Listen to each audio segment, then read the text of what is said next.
What's up everyone, welcome back to the channel Reef RX. Today I'm going to show you my new Waterbox Peninsula 7225 tank, and I'm going to give you a quick overview of the fish room. If you did tune in last week, there's been a lot of updates since my video last week of what I've done in this room, so I do appreciate you tuning in, but stay around and check out what we got going on now. So let's jump into it. Here is the Waterbox Peninsula tank. It is in the process of cycling. I do have the life rock that I put in this tank. I really like the style of this rock. I like the color, and I like to be able to use that purplish mortar to really build any kind of aquascape that you want to build here. Here's a nice up close look of all the rock work. So lots of swim holes, lots of caves, just lots of hiding spots overall for the fish. I wanted to do two pieces so your eyes are brought to either side of the tank. It's a really cool setup, and I'm super excited to get my fish in here, but lots of swim holes. Let me know in the comments what you guys think of the rock work. Do you like it? Do you like the way it's set up and there's a space in the middle? And like in the middle, I'm thinking of maybe putting like a clam or maybe just other pieces of coral down. There's plenty of room on the sand for that, but we'd really appreciate if you guys let me know what you think of the rock work, because I'm not a professional designer, but I think it came out all right. I am running the Radion XR30s G6s for the lighting here. I have these lights, they go right up into the ceiling as far as the wire goes, and they plug in on the other side of this wall. It took me about probably 2 full days, 48 hours total, to make enough water to fill this tank up. So it definitely took some time. I use my mixing stations that I have in this same reef room, and very happy with how everything came out. It's a very nice quality tank. The glass on this tank is 3/4 inches thick. It really looks like bulletproof glass. It's quite something up close in person.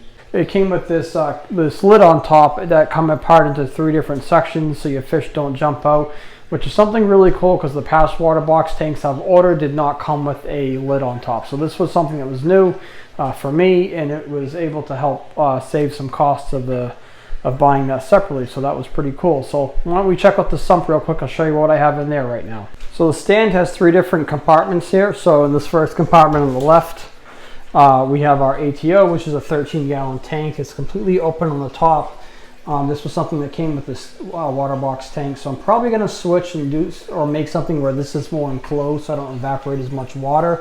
And then there's plenty of room on the side here for maybe some dosing containers or other equipment if needed. So here is the sump. It is quite large. There is plenty of room. We'll start over here on the right. The water comes in down my main drain. It flows right into my Red Sea Reef Mat 1200, which is something I really like. These Red Sea rollers, they've done a nice job with designing these and just the overall operation of how they work. This is my 3rd Reef Mat roller.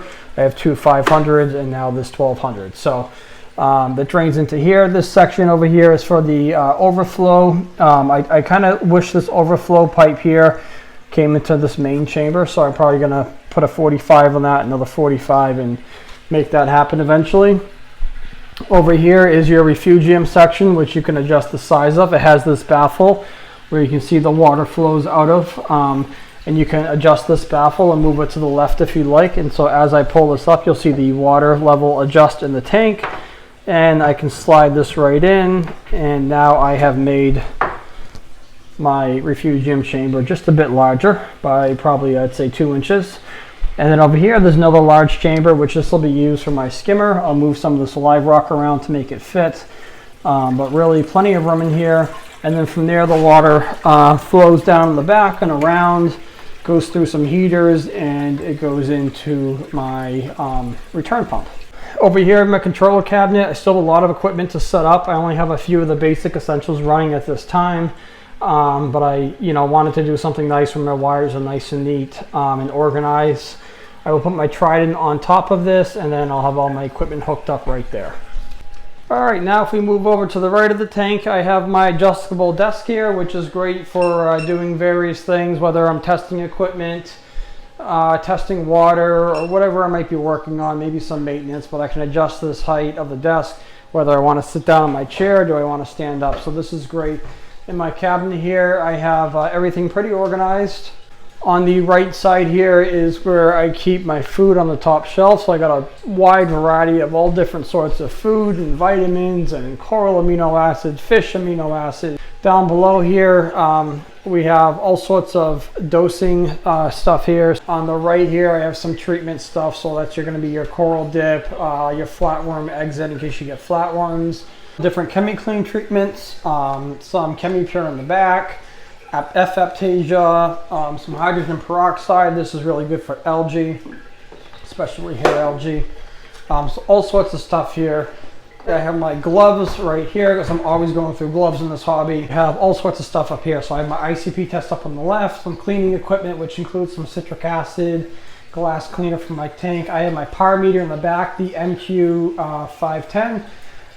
My camera equipment, little mixing station when I mix up my alpha reef, my salinity temp checkers over here, some more testing equipment, and my microscope. Next to that, we go to probably one of my most favorite pieces of equipment I have in this entire room. That's something that is totally new to me in this hobby of having. It is a utility sink. So I have the little sink here, and what's really cool about this is this on the left is RODI water. So I have RODI water on tap. So this is great when you're if you're testing your water and you need to clean out those little vials, I think they call it cuvettes. You got to clean out the cuvettes. Having that RODI on tap is great. There's a pressure tank on the bottom which supplies me a few gallons. Little hook here with the cleaning equipment, that way it can dry and drip into the tank. To the right, which is where all my salt water goes into this basin, and that'll pump everything out into my backyard. Over here we have my mixing station, my salt and RODI unit. So this mixing station is great. It saves me a ton of time. If you are interested in learning more about this, I do have a dedicated video on how all of this works and operates, so make sure to check that video out. And then to the right, we have opportunity for a new tank here. This is the Waterbox 60.2. And then lastly, we have another cabinet with some more cool equipment inside. I have my fragging supplies, my frag plugs, plumbing supplies over here, RODI supplies like valves and all sorts of different things. My Alpha Reef, I always keep this on handy. There is a 600 watt heater in the back there that is brand new. And then down here I have the RO membrane, sediment filters, carbon filters, all sorts of stuff for the RODI unit there. My Reef mat fleece rolls, I have the 500s and the 1200s once I have both units. Some leak sensors and water detection sensors, so I'm going to make sure to get those set up. Got some more equipment for my old tanks that I just haven't set up yet, but I figured I'll just throw it in here for now, and eventually I'll get this cleaned up a little bit later. And then ton of DI resin, and I go through a lot of resin. I am on a well system, and so when I made the water for this reef tank, I probably had to change the resin cartridge 3 times. So the best part about this tank is on the other side. So like I said, this is a Peninsula tank, so let me show you what the other side looks like, which will be a finished family room. Here is your view from the other side, and again, this will be finished eventually. There'll be sheetrock on that wall, and there'll be trim around the base here, so this will all be trimmed in. So it'll really look nice without taking up any footprint. And I do plan to probably add another tank right where these stairs are, because that'll be walled off as well. And so I'll probably put my Waterbox 110.4 there, and it'll be a cool room down here. So I can't wait to bring you guys along the journey for that and share what I do. So that's pretty much it here for the fish room. I hope you guys enjoyed the video. Let me know in the comments if you enjoyed this, what you liked the most about this room. Is there anything you would do differently? And then if you did enjoy the video, please be sure to give it a thumbs up. It really helps the YouTube algorithm. And then if you haven't already, make sure to hit that subscribe button. I'll catch you guys in the next one.